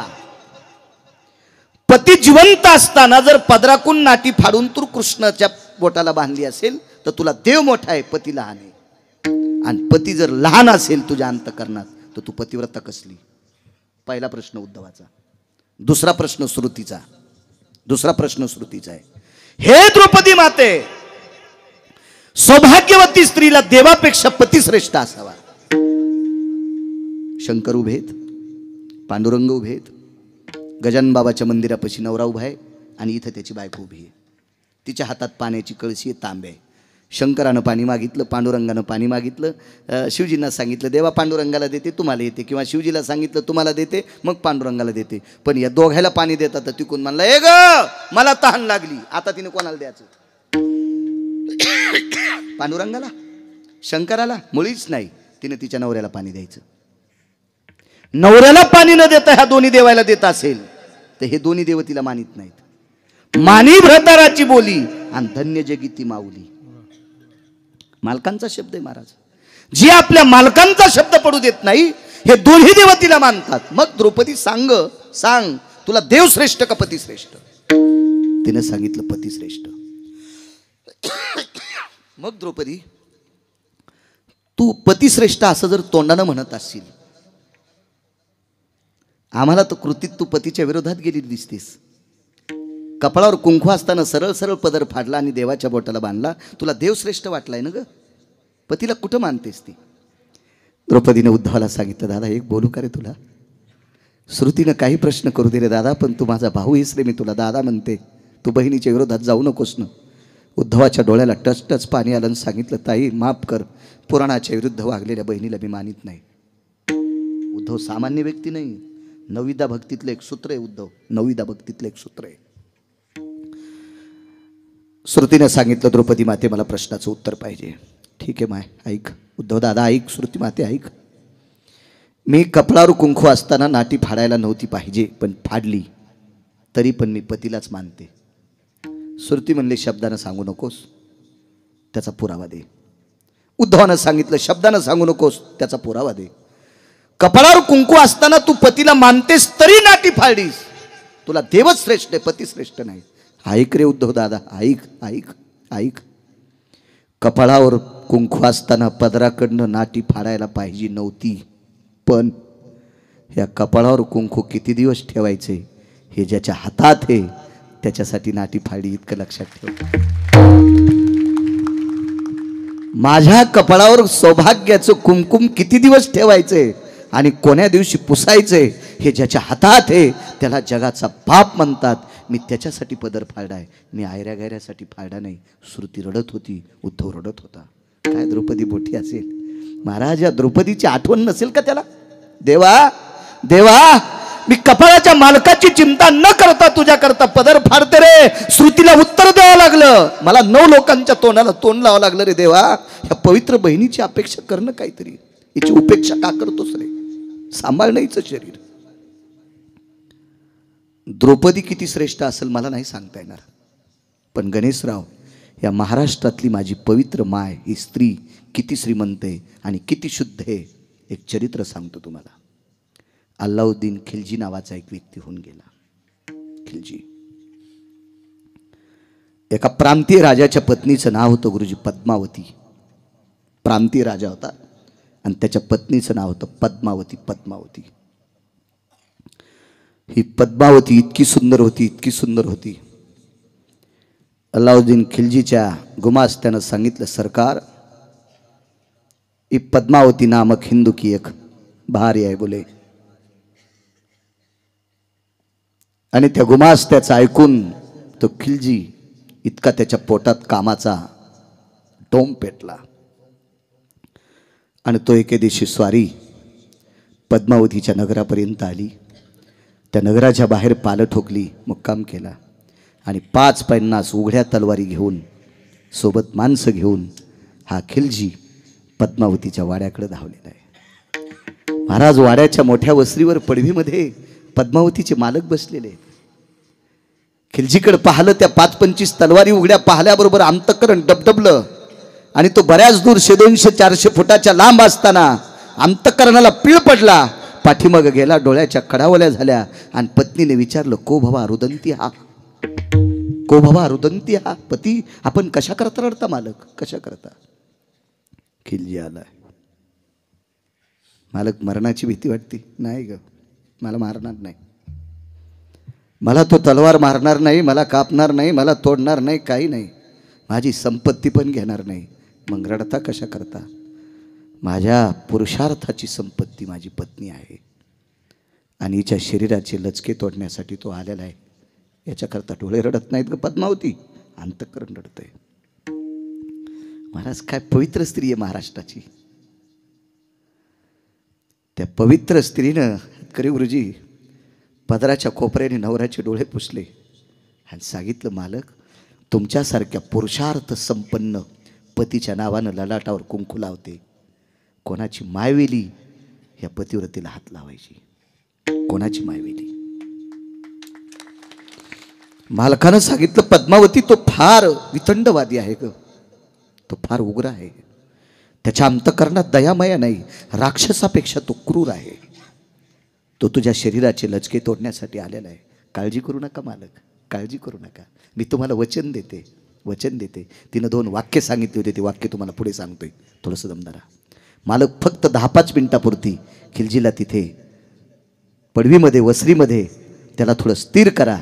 तोपर्यंत तुमची पत्नी काय करेल हे तुम्हाला नंतर कळेल. वाड्याला दरवाजे 2 होते. एक परस दरवाजा म्हणतात. त्या दरवाज्यातून गाईच्या गोठ्याकडे जाता येत होतं, पाण्याला जाता येत होतं, सरपणकाडी आणायला जात होतं. वळही तिकडेच पाठीमागं होती. पाण्याचा आडसुद्धा वाड्याच्या बाहेर पलीकडेच होता. कर्मनो गहनोगती तो आड सुकलेला होता, त्याला पाणी नव्हतं गणेशराव. त्या आडाच्या बाजूला गाईचा गोठा होता. त्या गाईतल्या गोठ्यातल्या गाईची शेपटीला स्पर्श केला आणि त्या गाईची शेपटी धरून स्वतःच्या कुंकावर आदळली. ह्या भारताची स्त्री किती पवित्र आहे लक्षात घ्या. गाईची शेपटी कपाळावरच्या कुंकावर आदळली आणि त्या गाईला सांगितलं, बाई हे गौमाते, या पवित्र भारत देशातली स्त्री आपल्या पतीवर लेकरा इतकं प्रेम करते, पण आज काही वेळाच्या नंतर मी माझ्या पतीवर प्रेम करणार नाही, कारण मी राहणार नाही. त्या गाईला प्रणाम केला. गौमाते, उद्यापासून दूध शिल्लक दे, उद्यापासून दूध शिल्लक दे. तुझ्या दुधाने माझ्या पतीचा उदरनिर्वाह होईल. गाईला प्रणाम केला. त्या शुष्क झालेल्या विहिरीमध्ये बऱ्यापैकी सरपण टाकून दिलं. ते लवकर पेटावा याच्याकरता 2-4 पेंड्या सुद्धा टाकून दिल्या आणि नाना अग्नीची काडी टाकून दिली. तेवढ्या अवकाशात पतीनं तिकून पाहिलं. हा वळवळ करत होता, खिलजी वळवळ करत होता. 2 मिनिटाकरता पतीला जवळ बोलवलं. त्याला माहीत होतं काही जरी झालं तर माझ्या हातातून जाणार नाही. वाड्याला 4ही बाजूनं त्याच्या सैन्यानं वेढा घातलेला होता. हे दोघं पती-पत्नी मधात होते. पद्मावतीच्या मालकाच्या सैन्यातले सर्व शस्त्र हिरावून घेतलेले होते. ते मानाखाली घालून उभे होते. व्यसन घातलेल्या बैलावर त्यांची अवस्था झालेली होती. आणि बालकाला जवळ बोलिलं आणि चरण स्पर्श केला. मालक, तुम्हाला अजूनही वाटते हा नराधम तुमच्या पवित्र स्त्रीला स्पर्श करील? ऐकता का मालक? वाक्य काय सांगितलं तिने माहिती आहे तुम्हाला? माझ्या 18 संतांपैकी एका मालकानं लिहिलेलं वाक्य, सर्प माथा मनी, सर्प माथा मनी. पुढचं वाक्य सांगू गुरुजी. पतिव्रतेचे स्तन विध्वंसल्या प्राण हाताने, विध्वंसल्या प्राण हाताने. मालक, सर्पाच्या डोक्यावरचा मणी जीव गेल्याशिवाय सर्प घेऊ देत नाही. जिवंतपणी सर्प मणी घेऊ देणार नाही. सर्प माथा मणी जीव गेल्याशिवाय डोक्यावरला मणी घेऊ देणार नाही. आणि पतिव्रता मरेपर्यंत आपल्या शरीराला हात लावू देणार नाही. पतिव्रतेचे स्तन विध्वंसल्या प्राण हाताने. गाथा वाचा, लक्षात येईल तुमच्या, वाचा, लक्षात येईल. मालक, मी एका पवित्र पुरुषाची कामिनी ठाण ठाण ठाण विस्तू पेटला आणि आडात पद्मावती नावाच्या पवित्र स्त्रीने जुहार करून घेतलं. वाक्य नीट ऐका सज्जनांनो. इतिहासातली कालची स्त्री जर इतकी पवित्र असेल, इतिहासातली कालची स्त्री या महाराष्ट्रातली इतकी पवित्र असेल, तर द्वापार युगातली द्रौपदी किती पवित्र असेल याची कल्पना करा. याची कल्पना करा. तिला पंढरपुरातला मालक बहीण मानतोय, ती किती पवित्र असेल याची कल्पना करा. देवा देवा, नको रे, नको या शरीराचे धिंडाडे करू. आणि तिकून दुर्योधन बरसला. वहिनी वाढा. धर्माने एक डोळा उंच केला. वाढ ग. चोळीची 2 नंबरची गाठ पूर्णतः सुटलेली होती. 1 नंबरच्या गाठीचा बिडरं ढिलं झालेलं होतं. 14 सेकंदात गाठ सुटणार. नानाश्री 14 सेकंदात गाठ सुटणार. त्याच्यातली 5-10 सेकंद विठ्ठल निघून गेली. आणि द्रौपदी रडत नव्हती. तिला माहीत होतं आपण रडलं तर ही हरामखोर आपल्याला नाव ठेवणार, ही जेवता जेवता उठणार की आम्हाला रडत का वाढतेस, म्हणून तिचे डोळे रडत नव्हते. गुरुजी तिचं अंतःकरण रडत होतं. आणि अंतःकरणाचा ध्वनी विटेवरच्या मालकापर्यंत पोहोचला. देवा सांभाळ रे, सांभाळ देवा, सांभाळ देवा. देवा योगाच्या बळावर शरीर संपवायची ताकद माझ्यात पण आहे, पण जेवायला वाढता वाढता जर मी शरीर संपवलं तर न्याय, मीमांसा, श्रुती हे सगळे शास्त्र माझ्या विरोधात जातील, हे पुराण माझ्या विरोधात जातील. म्हणून मी शरीराचं संपन्न हे करत नाही रे देवा. पण बघणं माझ्याकडं, बघणं बघणं. एक सूक्ष्म दोन्ही होटाच्या मध्ये खिंड पडली. एक सूक्ष्म खिंड पडली, सूक्ष्म राईसारखी खिंड पडली, खसखशीसारखी खिंड पडली. आणि त्या खिंडीतनं पंढरीतल्या मालकानं आत प्रवेश केला. पहिली 2 हातं होती गुरुजी. एका हातामध्ये तुपाचं बकेट होतं, एका हातामध्ये तुपाचं तांब्या होता वाढायला, वगराळं होतं, पळी होती, बुटकं होतं तूप वाढायला. आणि श्वासातनं प्रवेश केला, हृदयात प्रवेश केला. आणि 2 हातं शिल्लक तयार झाली. ती शिल्लक हातं यादवबुवा पंढरीतल्या मालकाची होती, हरिबुवा पंढरपुरातल्या मालकाची होती. आणि त्या शिल्लक झालेल्या 2 हातांनी पवित्र या भारत देशातल्या द्रौपदीची चोळीची गाठ बांधली. महाराज हाक मारल्यावर देव आला म्हणून मालक पहिल्या कडव्यात म्हणतात,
मारल्याच्या नंतर जगाचा मालक आला. चोळीची गाठ सुटल्यावर आला. वस्त्र हरण करत असताना झाला. कौरवी पांचाळी सभे माझी आणली, वस्त्र हरणे वस्त्र कैसी झाली माऊली. पांडुरंगे येईवो पांडुरंगे, जीवाचे जीव लगे येईवो पांडुरंगे. वस्त्राच्या रूपात आला आणि द्रौपदीचं अंग झाकलं. हाक मारल्याबरोबर आला. एकदा अधिक मासातल्या पंगती करता आला. वरी गदा फेकली. तुम्हाला आठवतंय? हाच अभंग मी तिथे घेतला होता. पण तिथं सांगितलेलं इथं काहीच सांगणार नाही, इतकी मला अक्कल आहे. विठाला विठाला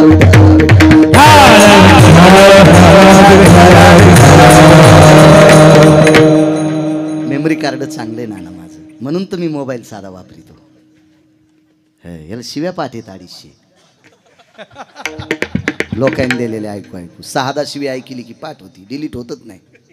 तुमचे मोबाईल तरी चुकीचं बटन दाबल्यावर जे जाऊन ते दुसऱ्याला जातं.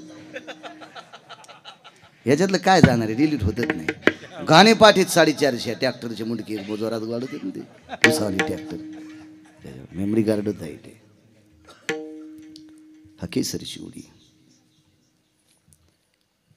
महाराज काय भक्ताचं नाविन्य. वनात एक व्यक्ती पंढरीतल्या मालकाला हात मारित होता. 11 वाजले बरं गणेशराव, वाजले 11. नाना काही मोबाईल बघू नका, मी 15 मिनिटं करतो ना कीर्तन. हे रगील म्हातारे हो, काय करा. बैठकीत मी चांगलं बोलिलं आणि माझ्या कानात सांगितलं कीर्तन कमी करायचं नाही. आगाऊच काम झालं काय. करत नाही नाना काम कमी. तुमच्यासारख्या ज्येष्ठ लोकांचा आदर नाही करायचा, करायचं कोणाचा आदर, काय करायचं. अहो इथून गेल्यावर माणसं मोबाईल इचकीत बसणार आहेत. तर मी 10-5 मिनिटं शिल्लक कमी केले आणि काय पंढरपुरातला मालक बॉम्ब टाकीन माझ्या डोक्यावर. आपण जर त्याचं चिंतन केलं तर आपली चिंता तो करील.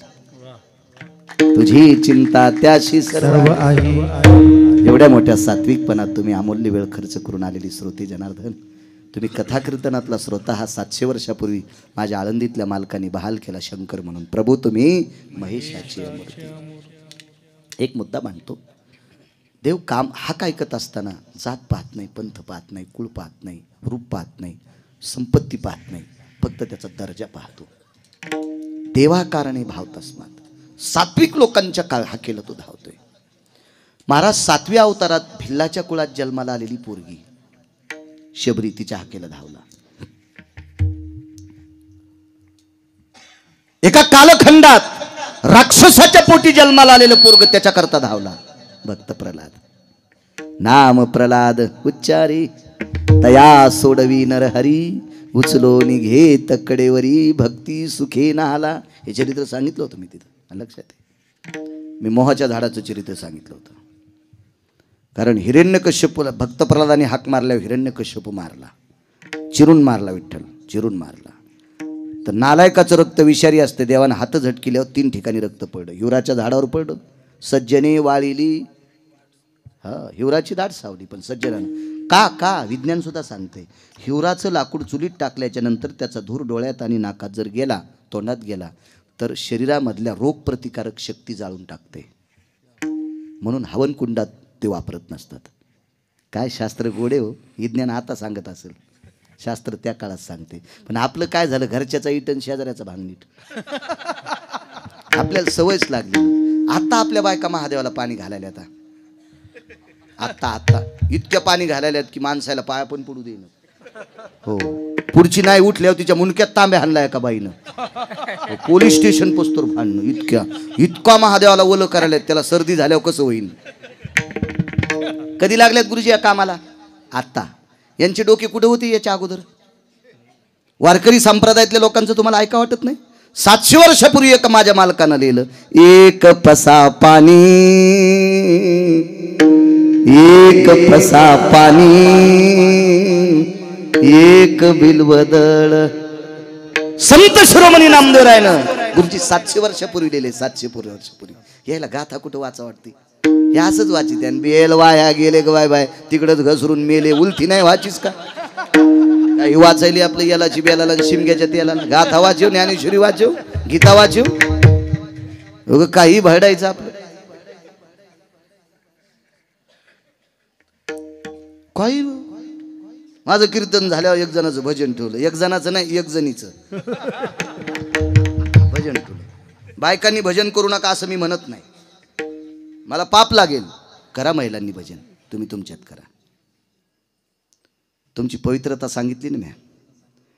बाईनं पवित्र देशातल्या पवित्र कुळातल्या स्त्रीने भागवतात पण पुरुषा देखता नाचू नये. मी जर खोटं बोलत असेल तर मला पाप लागेल. माझी जीभ झडेल, जीभ झडेल. पदन्यास करायचा नाही. कारण पवित्र पुरुषांनी पवित्र स्त्रीची पाठ पाहायची नाही. हा, एक बाई म्हणली, महाराज मग आम्ही आनंद का घ्यावा? मी असं एक वाक्य बोलून गेलो आहे का नाही राजे. मग यांनी टाकलं ते मोबाईलवर, तर त्याला कमेंट आली, आम्ही कधी आनंद घ्यायचा बायकांनी. मी म्हणलं, तू विटेवरच्या मालकाची साधना कर, मला पुढच्या जन्मात नृत्यांगना कर. आणि मी इतकी नाचेल की प्रांतातल्या 10, 5, 50 हजारो लोकांचा संसार मातीत घालीन. महाराज, ज्या पोस्टरवर रयतेच्या राजांचं चित्र आहे, रयतेचे राजा छत्रपती शिवाजी महाराजांना महिलेंचा पदन्यास आवडत नव्हता. भागवतकारांनी सुद्धा बायकांना नाचू नये. त्याला पाप लागेल. त्याला सुद्धा कोणा नरकात टाकावं हे त्याला कळलं. एका गावी गेलो तर आपण फकरू महाराज, तिथल्या एक बाई उठल्या, मोठ्या घरची बाई होती, कपाळाला कुंकू होतं, तिच्या लुगड्याला पदर पण होता, म्हणजे पदर होता तिच्या लुगड्याला, म्हणजे नवऱ्याने येताना पदर आणला होता लुगड्यासोबत, म्हणून ती घेत होती पदर. त्याबद्दल काही जमत नाही, म्हणजे तिच्या लुगड्याला असेल ना पदर, त्याच्यामुळे ती घेत होती. जुनाट स्त्री होती आणि ती गावातल्या एका व्यक्तीला विचारलं, गावातल्या एका व्यक्तीला, त्यांचं नाव होतं भाऊ काका. आणि ती बाई त्यांना म्हणली, भाऊ काका, मी जशी हळदीच्या अंगानं आले तशी या गावातली एकही स्त्रीनं नृत्य केलं नाही हो, यावर्षी का बायकाने नृत्य केलं असावा. त्या पवित्र स्त्रीचं बैठकीत वाक्य ऐकल्याच्या नंतर त्या दिवशी प्रकाश पडला आणि एक पुराणातले 9 श्लोक काढले. माझ्या माईंनो, स्वतंत्र एका मंदिरावर कब्जा करायचा आणि त्या मंदिरावर बायकांचाच हरिपाठ चालला पाहिजे. कोण म्हणतंय तुम्हाला भजन करू नये, पण तुम्ही तुमच्यात. कोण म्हणतंय तुम्हाला गाथा पारायण करू नये, तुमच्यात. कोण म्हणतंय तुम्हाला ज्ञानेश्वरी पारायण करू नये, उभं राहून ज्ञानेश्वरी वाचा, उभं राहून गाथ्याचं भजन करा, डुल्लून करा, तुम्ही तुमच्यात करा. चला, काय सांगू लागलो मी. नंतर भजन ठेवलं. हा हा, वा वा वा वा वा, बाई म्हणल्यावर कशी ध्यानात राहिली हो. काय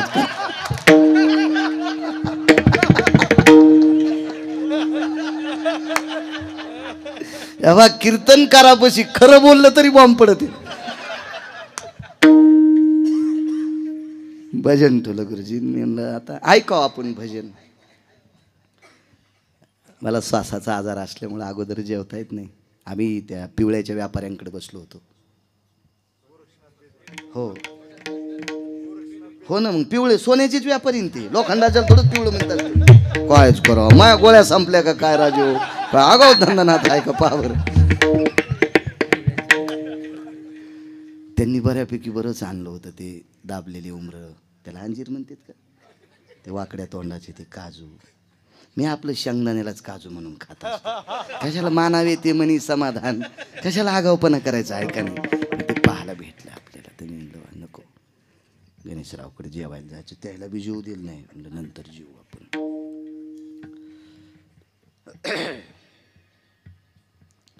श्वासाचं म्हणलं आपलं नंतर जेवायला बसलो आणि इकडं भजन सुरू झालं. काय अभंग गोड होता. पार्वती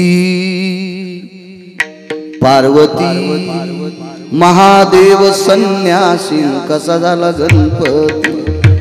हे द्या तुम्ही वळवळ करायलास, हे अभंग रे.